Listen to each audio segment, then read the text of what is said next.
Welcome back to the channel, everybody. Thanks for tuning in. After the video that I did yesterday regarding Scott Martin and Matt Aaron, Jaden Parrish, and Bass, and the situation that they find themselves in with all the no information rule violations and things like that, it got me thinking about the fact that, quite honestly, in my opinion, there's one reason that Bass and all of the competitive anglers and other tournament organizations as well kind of find themselves in the position that we're in. And I want to talk about that today because I think that's really the answer to why things are happening. And it's not social media, and it's not, there's more people are willing to cheat than ever before, things like that. I think my ideas probably will ring true when you hear this. Stick around, guys.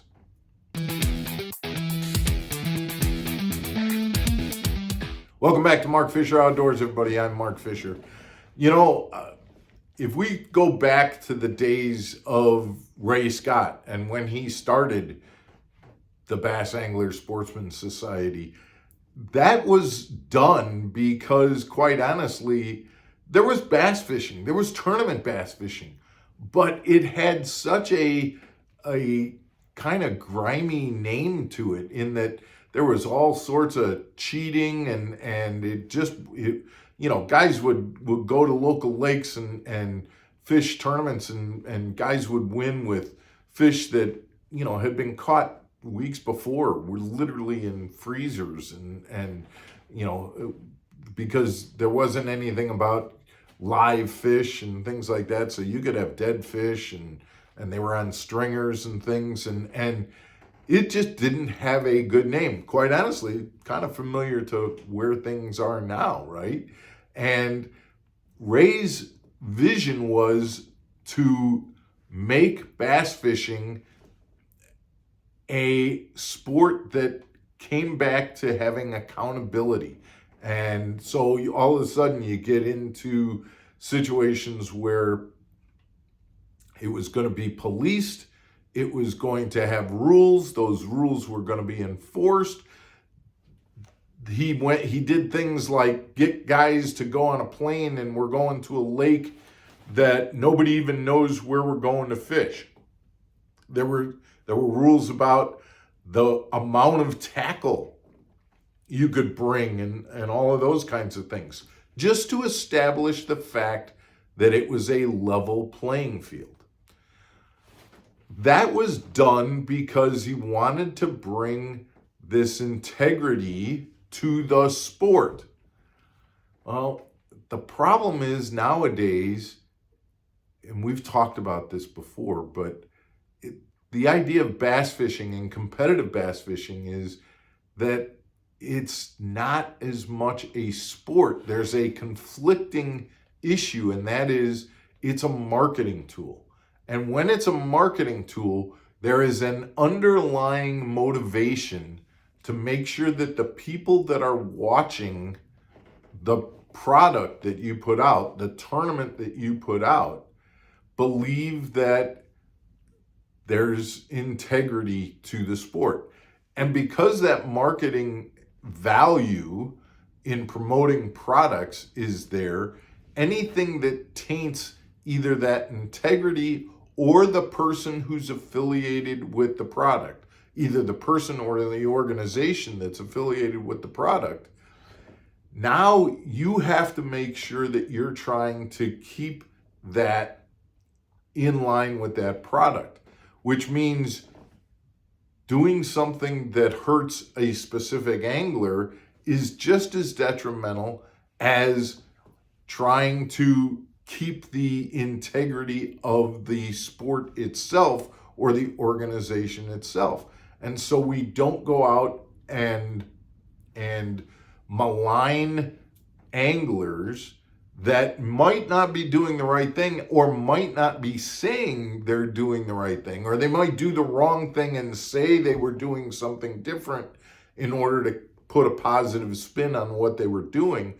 And Bass or another organization wouldn't be in a position to counteract that or to say something different to that, because they don't want to go against the marketing motivation that's present in this industry. And that to me is the main reason.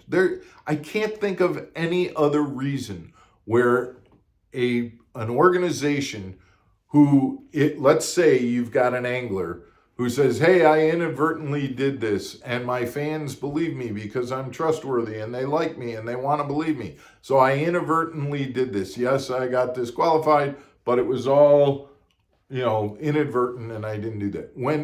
If the organization knows that didn't happen and that it wasn't inadvertent and that you specifically asked for information, but they don't want to necessarily go against what you said because they don't want to hurt your brand or hurt their brand because they hurt your brand. And products will look at you and say, wait a minute, if you're going to call him out for saying that he didn't do that, we don't want to advertise with you because that could happen to one of our guys next.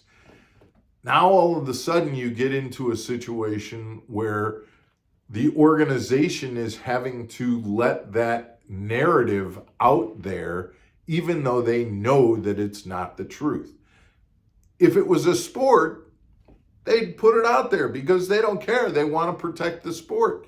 But because it's a marketing tool, they have to be careful about what they say or about how they negatively impact somebody else's brand because there might be carryover in that. That's my opinion. I don't know if I'm actually clarifying that, but I feel like that's the main issue, is that, quite honestly, competitive bass fishing isn't a sport and it's a marketing tool. And because of that marketing tool aspect of it, that's why we aren't seeing the transparency that we wish we would see in all of these things going on. I do applaud the fact that they're holding people more accountable. I feel like that's necessary. But that becomes problematic when you hold someone accountable and you know that you held them accountable for the right reason, and yet the public perception is that you're not doing it fairly because the public doesn't know all the ins and outs about it. Transparency is the next hurdle to leap here. Bass and MLF and those guys that run these tournaments, good luck with that. Guys, I'd love to hear your opinion on it. I hope you have a great weekend, and we'll be back on Monday with another episode of Mark Fisher Outdoors. Take care, everybody.